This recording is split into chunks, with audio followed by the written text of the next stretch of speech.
dans les yeux de ma mère. Alors, Patrick, je t'ai laissé les clés de la bande-son de Movies et tu m'as choisi ça. Pourquoi donc ?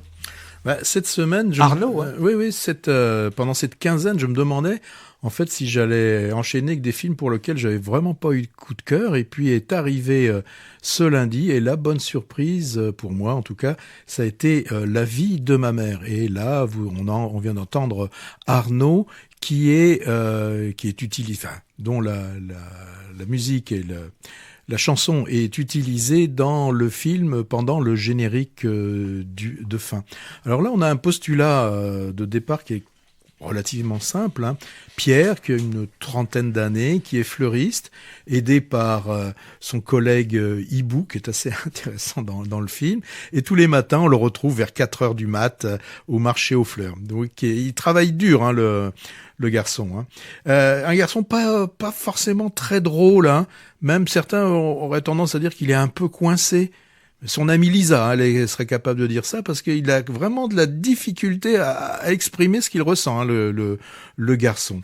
Et là, on suit une journée qui commence comme toutes les autres et qui normalement devrait avoir un moment important, puisqu'il doit rencontrer une commerciale pour obtenir un contrat avec une boîte qui organise des mariages. Donc c'est vraiment un truc hyper important pour lui, parce que ça lui permettrait quand même de sortir un peu la tête de l'eau. Mais vous me direz, il y a des jours comme ça où rien ne se déroule comme on l'attendait. Et là, alors quand je dis on peut faire des films, c'est pas possible de faire un film tranquille. Hein, Wim Wenders, lui, il arrivait à le faire avec des choses comme Perfect Days. Non, là, on va avoir un coup de fil qui va vraiment être le déclencheur. Hein. Tiens, longtemps qu'on l'a pas utilisé. Ce ouais, terme, hein. élément déclencheur. Ouais, l'élément déclencheur. C'est la grand-mère de Pierre qui appelle et elle lui dit simplement ta mère est à la maison. Et là, on ne sait pas exactement pourquoi, mais Pierre saute dans sa voiture, il arrête tout et se retrouve dans le petit appartement où là, on a une mère que l'on découvre qui embrasse avec fougue, hein, c'est le moins qu'on puisse dire, qui embrasse son Pierre, et Pierre est plutôt quand même sur la défensive.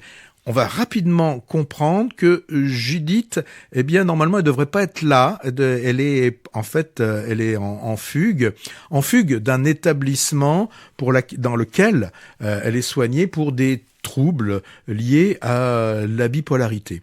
Alors là, Pierre va mentir à sa mère. Il va lui proposer, comme elle le souhaite, d'aller se recueillir sur la tombe du père de Judith. Et en fait, lui, le garçon, il a qu'une seule idée en tête, c'est de ramener sa mère à l'établissement d'où elle s'est enfuie. Alors, qu'est-ce qu'il va se passer ensuite ? Ah non, attends, non, c'est ce que je vais dire que je vais pas le dire. Alors, laisse-moi le dire que je vais pas le dire. Et donc, il faut que vous alliez voir ces deux acteurs dont j'ai pas donné le nom pour le moment, qui sont dans une symbiose totale pour jouer ce rôle mère-fils. Alors, la mère, c'est Agnès Jaoui. Alors, elle est maquillée dans le film comme dirait dans la chanson, comme une voiture volée. Alors toujours prête à partir dans les délires les plus fous les uns que les autres. Et Pierre, c'est William Lebguil, le fils qui est... Donc on sent là, on va comprendre, hein, qu'il a eu des années vraiment compliquées à s'occuper de sa mère et qu'à un moment donné, il a fallu couper le cordon, et pour lui couper le cordon, c'était de la mettre dans cet établissement. Alors, ce film, c'est une comédie, hein, c'est une comédie, mais comme on l'a dit, une comédie douce amère. Alors, je suis à peu près sûr que certaines scènes vont vous remuer et vont venir faire perler quelques larmes sur vos joues. Et d'autres scènes, à l'inverse, vous amuseront, j'en suis sûr. De très belles scènes, d'ailleurs, qui ont été tournées dans la région, puisqu'on parle de Gujan-Mestras dans ce film. Et il y a une montée de la dune du Pilat, où là, on voit d'une façon très symbolique, où Pierre donne la main à sa mère pour l'aider à gravir cette pente. Alors, moi, j'ai trouvé vraiment un film d'une grande sensibilité, mais sans sensiblerie. Un film qui qui peut donc, je l'ai dit, vous émouvoir, mais en fait aussi qui vous donne du bien et qui donne vraiment à réfléchir sur les relations qu'on peut avoir, nous enfants avec nos parents ou nous parents avec nos enfants. Premier film de Julien Carpentier. Le film, il a fait beaucoup de festivals. Et d'ailleurs, le public d'Angoulême lui a décerné son grand prix. Alors, Julien Carpentier le dit souvent qu'il tenait absolument à voir Agnès Jaoui comme actrice.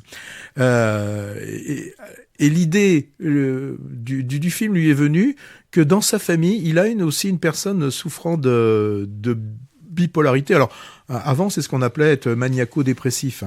Et dans le film, aussi, ce qui est intéressant, c'est que Judith est consciente de sa maladie. D'ailleurs, elle le dit dans une scène, dans un cimetière, mais je fais pas exprès d'être comme ça. Car c'est vrai que c'est pas un caprice, c'est pas une lubie. Les gens qui souffrent de bipolarité sont dans une souffrance réelle. Donc moi, c'est un film que j'ai particulièrement apprécié. J'y allais un petit peu à reculons. La bande-annonce m'avait fait un petit peu peur. Méfiez-vous des bandes-annonces.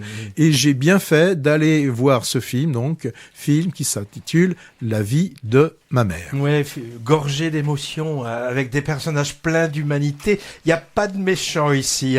Tous les gens sont bons. Alors, on effleure le pathos et le mélo, mais sans trop tomber dedans. Et je trouve qu'à mesure qu'il avance, ce road movie mère-fille se bonifie finalement. William Legge, tu l'as cité, moi je le trouve vraiment très bon dans ce rôle.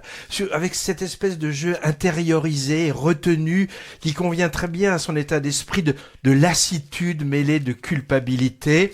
Du coup, les moments où il craque sont d'autant plus forts. Alors, il y a 2 ou 3 ans, un autre long métrage français avait aussi comme sujet central les conséquences de la bipolarité sur une famille. C'était Les Intranquilles de Joachim Lafosse. Là, c'était au sein d'un couple et c'était franchement dramatique. La vie de ma mère est plus léger.